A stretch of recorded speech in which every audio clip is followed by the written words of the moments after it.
The coldest permanently inhabited places on Earth are found in the Arctic Circle. But thanks to the difficulty of living in and exploring the polar regions, there's plenty up there that's long been forgotten.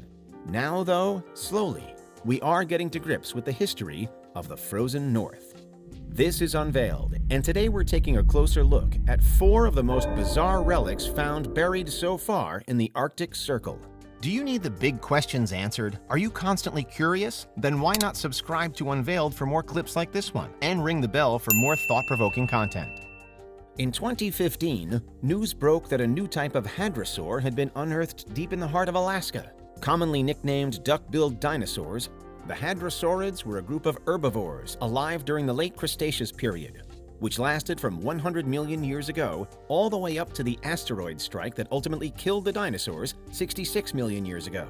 It's rare, however, to find dinosaur fossils so far north. The discoveries of fossils in parts of Alaska within the Arctic Circle have then raised many questions among paleontologists. As far as we know, Earth was very warm during the Cretaceous period, with oceans boasting tropical temperatures around the world and ice unable to form on the planet's poles. But it would still have been significantly colder at the poles than across the rest of the Earth. And hadrosaurs are remarkably large dinosaurs to live in such a cold place. So how did they get there? For decades, it was thought that dinosaurs, like most modern reptiles, were cold-blooded. Scientists now believe this isn't true, and that they were actually somewhere between being cold-blooded and warm-blooded. But it's still interesting to see them in such frozen climes, when they relied on the environment and on specific adaptations to manage their temperature. Hadrosaurs were grazers, so there had to have been far more vegetation in the Arctic Circle at the time that they were alive, with some fossils seemingly revealing species of hadrosaur wholly unique to the Arctic then. Within just this one field of research, we're discovering that our own planet was once even more alien than we ever imagined. Next, a relic that was lost far more recently than the age of the dinosaurs, and an entirely different part of history coming into view. In 2016, a group of Russian scientists revealed that they'd found a secret Nazi base on a remote Arctic island. It's named Schatzgräber, meaning treasure hunter in English. The base is built on Alexandra Land, an island out in the seas of the North Pole above Russia. As far as we know, it was first sighted by English explorer Benjamin Lee Smith in 1880. He named it after Alexandra of Denmark, who was married to the future King Edward VII and serving as Princess of Wales.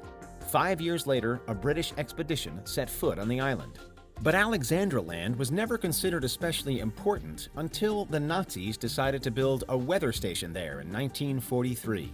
The Nazis built a lot of top-secret weather bases all over the world during the height of the Third Reich, including as far west as on the island of Labrador in Canada. The treasure hunter base, though, rediscovered by Russia, had an unfortunate ending.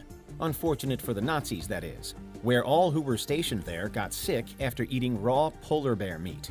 There was no food shortage that led them to this decision, just a cook who didn't realize it wasn't safe to make a steak tartare from a polar bear. Everybody who ate the meats developed trichinosis, a disease caused by parasitic roundworms, and the base had to be evacuated. In the following decade, the Soviet Union also established a weather station on the island. However, the earlier Nazis had left behind a minefield. Apparently, German veterans tried and failed to alert the Soviets to the mines. They weren't removed until the 1990s, when the Norwegian Polar Institute got involved. Fast forward to today, and this derelict Nazi base is now being studied by historians. It isn't the only relatively modern, isolated settlement abandoned up there in the Arctic either. In 1998, the small town of Pyramiden, built by the USSR, was also slowly abandoned by its people. For decades, it had been a coal mining town, although only around 1,000 people lived there when it was at its most populous. Eventually, it proved too incredibly hostile to stay there and immensely isolated. But today, it stands as an interesting relic of a bygone era. But of course, humans have lived elsewhere in the Arctic for thousands of years, as some major archaeological finds have revealed. One example is the Yana Society, who lived in Siberia but were only discovered by modern-day researchers in the early 2000s. They're so named because the site attached to them, deep in the wilderness and littered with traces of people past, is on the banks of the Yana River. It's sad to think, but the reason we've been able to make the Yana discoveries, and indeed many other discoveries in the Arctic, is because of climate change. Previously, relics of the ancient Yana had been buried in ice and incredibly difficult to stumble upon and access. But as the world warms up and permafrost begins to melt at the poles, we're able to unearth what was once hidden from view: long-lost artifacts from an ancient community. Until the discovery of the Yana, it was believed that humans hadn't lived in the region of Siberia until around 14,000 years ago. But the DNA strands extracted from the teeth of human remains now date back as far as 31,000 years ago. This means that humans were living in the Arctic Circle even during the last ice age, which is certainly impressive given how extraordinarily cold and difficult it must have been. Zooming further out, and because Eurasia is a continuous landmass, humans have been able to spread remarkably far over a far longer period of time than we once thought. The Yana society is believed to have been made of hunter-gatherers who sometimes hunted mammoths for food and ivory. But some other things uncovered in their newfound DNA, such as the apparent lack of inbreeding among the Yana, suggest that they weren't the only people living across this region. There may have been many societies containing hundreds of people living alongside each other then. As of 2022, we're still studying the things the Yana left behind and trying to unravel the story to find what this society may have looked like. And interestingly, ancient Paleo-Siberians shared DNA with Native Americans, meaning that people who eventually settled in North America may have also lived in this remote corner of Siberia tens of thousands of years ago. But finally, and not dissimilar to the discovery of the Yana people, we've found many ancient mummies throughout Siberia too. The most famous of these is the Siberian Ice Maiden, found in the Republic of Altai in the 1990s.